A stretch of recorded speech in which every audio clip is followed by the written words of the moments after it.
Huwag mong ibahagi ang 4 na pribadong bagay na ito tungkol sa inyong tahanan. Hindi dahil may tinatago ka, kundi dahil ang kapayapaan ay dapat pinoprotektahan, hindi ipinapaliwanag sa lahat. Una, ang mga problema at hindi pagkakaunawaan sa loob ng pamilya.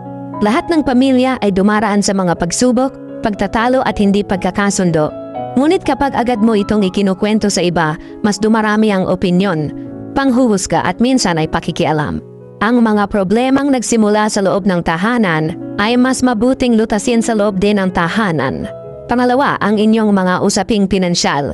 Ang kita, ipon, utang at mga plano sa pera ay hindi kailangang malaman ng lahat.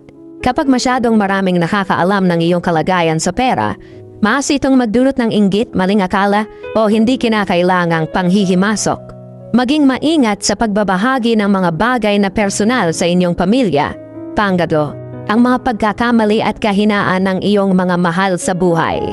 Walang taong perpekto. Lahat tayo ay nagkakamali. Kapag palagi mong inilalantad ang kahinaan ng sarili mong pamilya sa ibang tao, unti-unti mong nasisira ang kanilang dangal at tiwala. Ang tunay na pagmamahal ay hindi lamang nakikita sa harap ng tao, kundi sa paraan ng pagprotekta mo sa kanilang pagkatao kahit wala sila sa iyong harapan. Pang-apat, ang mga plano at pangarap ng inyong pamilya. Hindi lahat ng nakangiti sa iyo ay natutuwa sa tagumpay mo. May mga taong susuporta. Mayroon ding lihim na magdududa o manghihila pababa, kaya matutong kumilos ng tahimik.